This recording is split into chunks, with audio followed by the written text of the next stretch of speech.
And welcome back, peeps, to another wonderful episode of The World of Ted, where we explore how single Latter-day Saints can learn, live, and love truly enjoyable dating.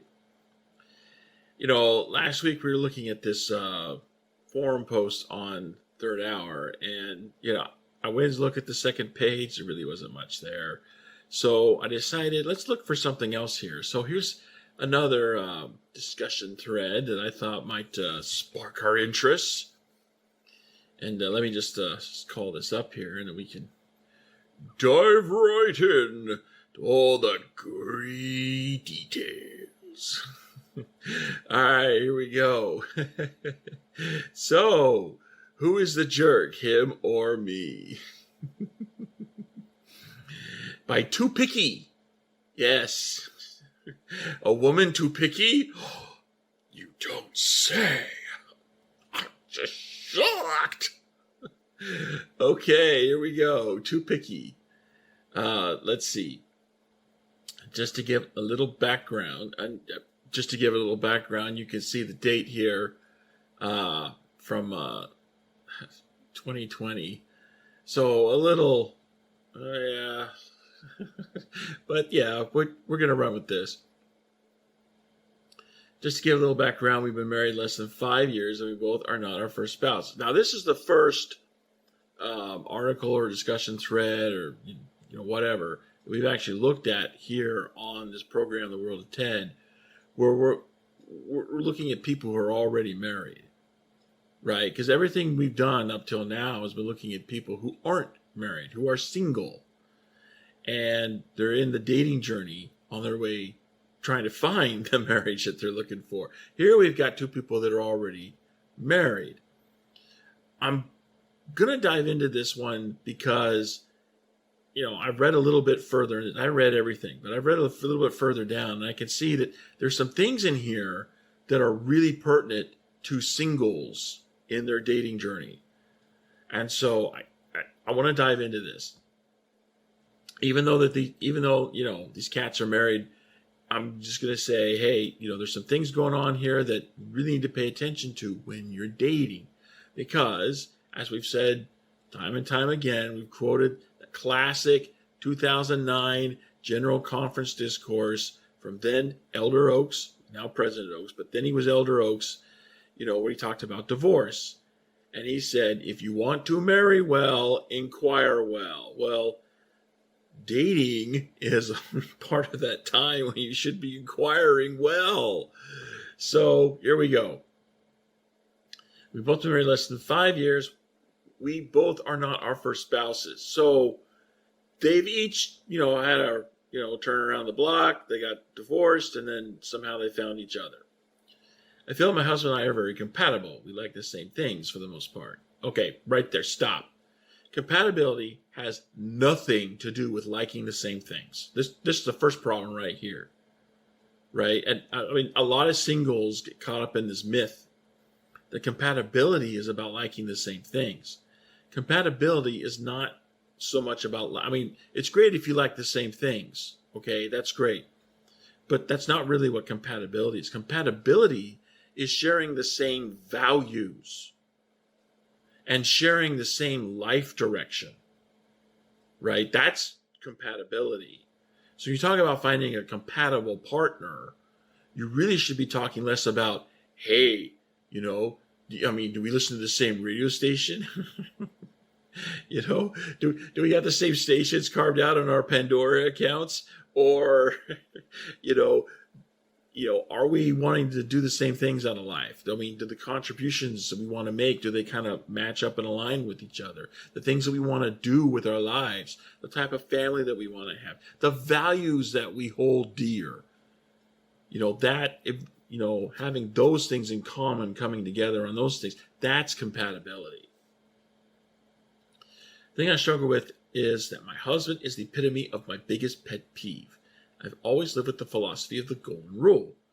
Treat others as you would like to be treated. My biggest pet peeve is when people don't follow that idea, yet have certain expectations of others. Okay, I get that. For example, okay, here we go with the specifics. Details, dates. My husband asks for massages all the time, which I give. Wow, isn't he lucky? I could do with a massage. But gets bothered with me when I ask him for one.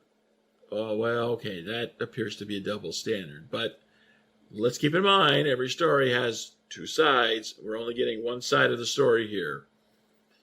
Let's see. As for one, questions bother him, but he can ask me 100 to my one. Probably the biggest challenge for me is that he will ask me all day long to do things for him, like I'm his personal assistant, but I can't ask him for even one favor. It's always been like this with everything, our children, housework, even in our intimate life. I can see the tension building here. I try to ignore it, but it builds up. Okay, that's the so wrong way to approach this. If something's bothering you, then you need to talk it out with your spouse. You need to bring this up. You need to communicate. You need to resolve the conflict, because if you let this fester inside, one day, you're going to get the straw that breaks the camel's back, and you're just going to blow up. And it's just going to be way worse than if you would have just, nipped it in the bud and you tried to resolve it when it's not, such a huge, huge deal. It hasn't built up all this pressure. But I'm tired of it. Well, you should be. You're letting it build up. I usually react poorly to these situations by snapping back, which causes huge arguments. Or by staying away from him by giving him the silent treatment. Well, honey, that ain't helping. Okay? I'm going to tell you, men don't do the silent treatment, right? It's almost like you women are expecting us to just intuit in our minds and just, we're not Ammon. We can't just automatically know what it is you're thinking inside your head. We don't work that way. So if you don't actually explicitly tell us, here's the way to talk to a man. Imagine you're talking to a 6-year-old kid. Okay, now say what you want to say. That's how you talk to a man. And if you don't do it that way, it's like, going to go right over his head. So you just have to come out and say it. And I know it's hard for you to do that, but that's the best way forward, really. I've talked to him about this, but he always throws it back on me, saying that it's my problem and not his, and claims I'm only being a jerk. Well,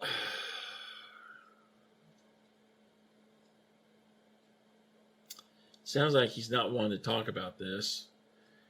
And I would say, this is something you should have seen when you were dating. Unfortunately, you're married now, so you've got a lot more on the line. But you should have seen this when you were dating.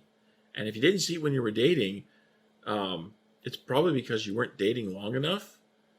Because, see, most people can, put on an act for a few weeks. Some can even put on an act for a few months. But, if you date somebody for 2 or 3 years, which I know is like an eternity in Mormondom, it's like, whoa, would you really date somebody? No, seriously, though, if you want to marry well, inquire well. So you've got to, inquiring well takes time. So you got to give the time for that inquiring well to take place. So, if you weren't dating this guy long term, so that, you could get past the phase where he might be putting up a show and get to the part where he's comfortable and lets the real him come out,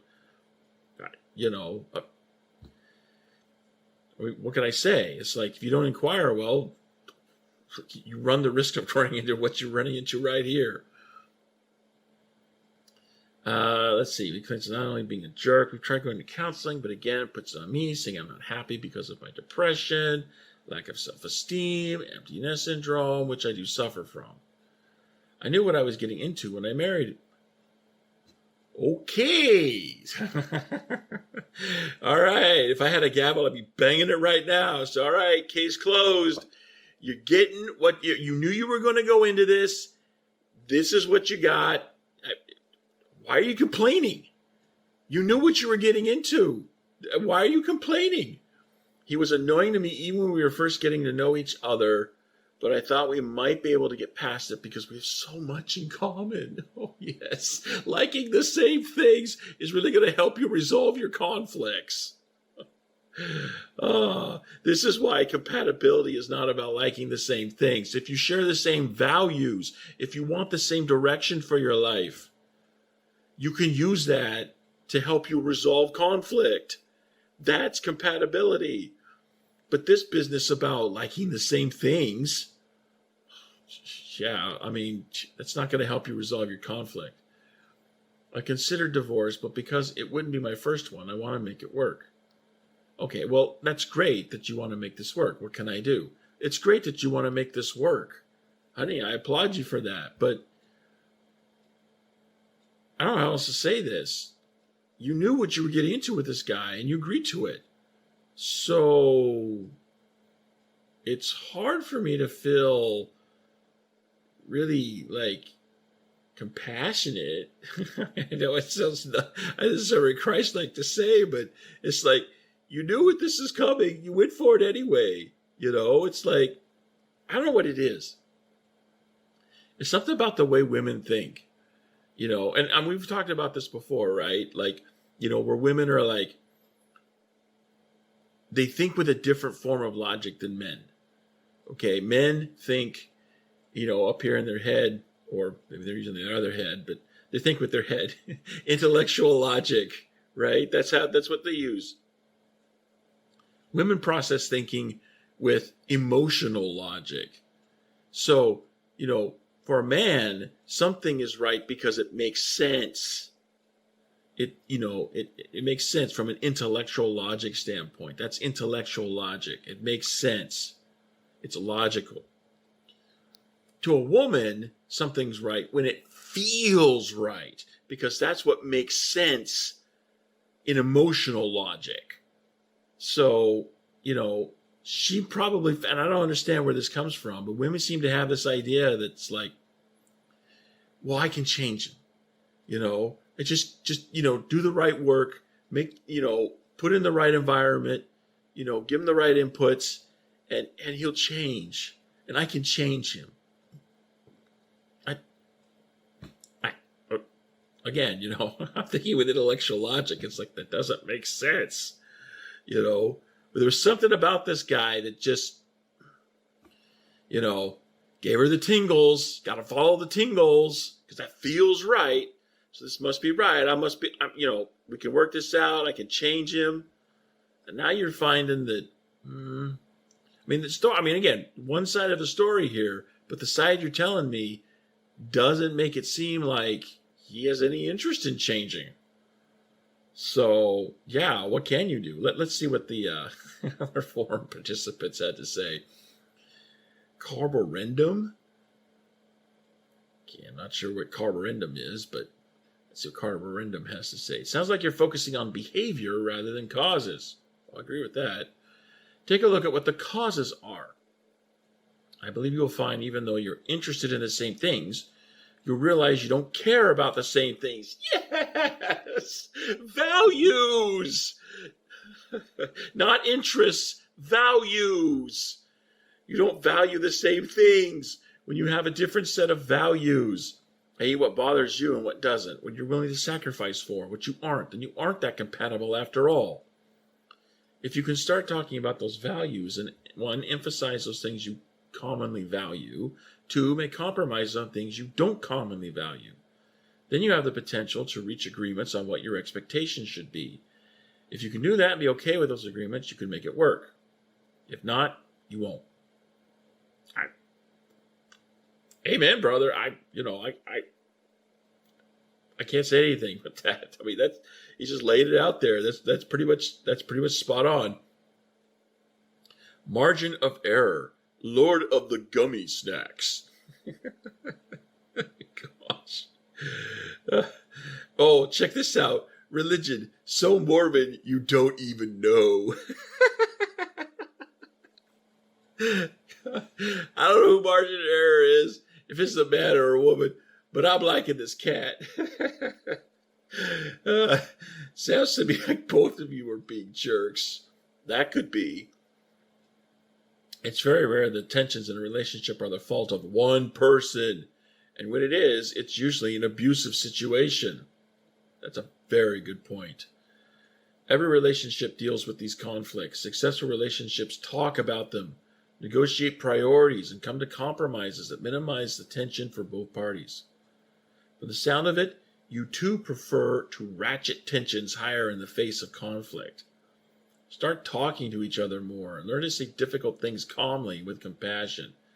Get hired help if struggle to do so, i.e. marital therapy. Well, she did say she was going to counseling, but he was not really into it, which is pretty common. That's actually a pretty common scene, but yeah, okay. Jane Doe, from Wyoming, says, I agree with this. Yeah, okay. Yeah, I agree with that too. Let's start talking to each other more. Conflict resolution. And it says too, what can I do? Stop being a jerk.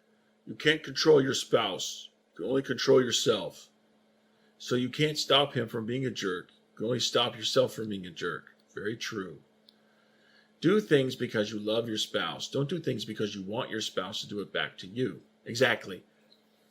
Do things because you love your spouse. Don't do it because you're trying to elicit a response from your spouse. Do it because it's generated out of the love that you feel for your spouse.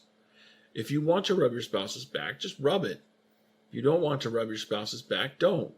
Don't do it because you expect him to rub yours right back, and don't refuse to do it because you want to punish him for not rubbing your back. Starting right now, get a notebook and pen and write down at least 3 things every single day your spouse did that you appreciate. 3 things every single day. That right there is an excellent piece of advice to get you thinking about the positive, the benefits, things that are good. Because your focus determines your reality. We said this so very often. If you're focused on the problems, then you're going to get a reality that's filled with problems, because that's what you're focused on. MDFXDP. I don't know what that stands for, but Yacht Master. Suck it up, Buttercup. You knew what you were getting into, yet you have the temerity to complain about it, especially given your known hang-ups. Oh, gosh. He laid it out there. I'm not happy. I actually feel a little sorry for him. You expect him to change? You've previously married. You should know better. Tigers don't change their stripes. You've received some good advice above regarding reciprocation and finding good qualities in your husband. I suggest you follow that advice. People are just laying it out here. I'm kind of liking this. And that's the end of it. There's no second page or anything. Well, I guess not. That's pretty much it. So, just kind of laying it out there. So, bottom line, peeps, it's like, don't be going into these things. I mean, if you know that this is what you're going to have if you go into it, then don't jump into it. I mean, unless you're willing to, accept the consequences. Choices have consequences, peeps. So if you don't want the consequence, don't make the choice. It's really no more complicated than that. And we got to start, giving time for proper inquiry. Let's not be rushing through everything. We want to keep rushing through to the end, right? And we know why we do this, okay? There's 2 reasons why we do this. Number 1, sex. I mean, in our culture, it's like you want to have sex and be accepted within the culture, you got to be married. So, we all have that biological drive within us for sex.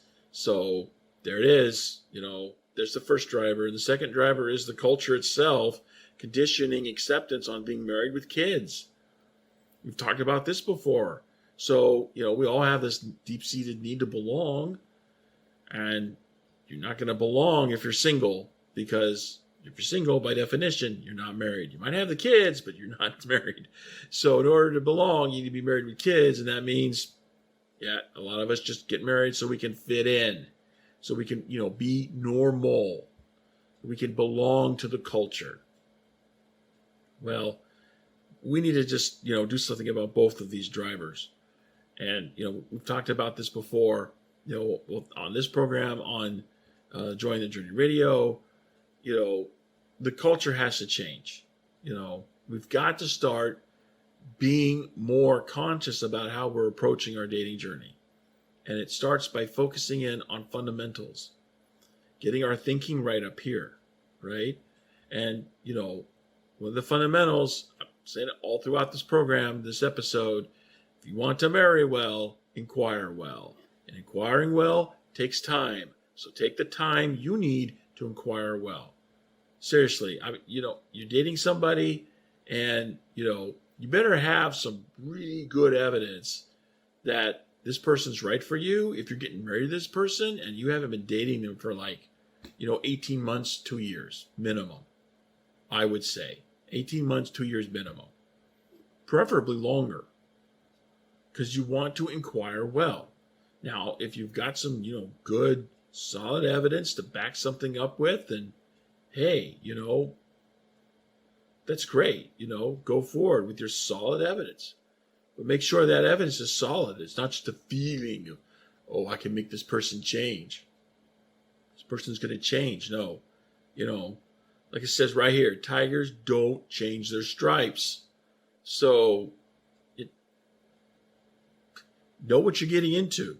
Inquire well, know what you're getting into, and then make a decision. Again, focus on values. You want a compatibility? That's great. I'm all for compatibility. Just make sure that you look at compatibility the right way. Compatibility is about having similar values. You want to go in a similar direction in life. You want to, make, what you want to make out of your life, what your partner wants to make out of his or her life. There's some compatibility there because there's overlap in what you want to do with your life, the contribution that you want to make. You share similar values. Now, you're not going to be perfect on everything. I don't think any two people are going to be perfect on everything, but there needs to be enough overlap there for you to be able to build the foundation, because this is the foundation for your relationship. The values that you share in common are really going to help strengthen that relationship. So, yeah, take time, peeps. Take your time. Inquire well. And if you inquire well, then your chances of marrying well are astronomically higher. And that's what we got here for this episode of The World of Ted. If you like this video, be sure to smack the like button down below. And comments down below. If you want to start discussion, take advantage.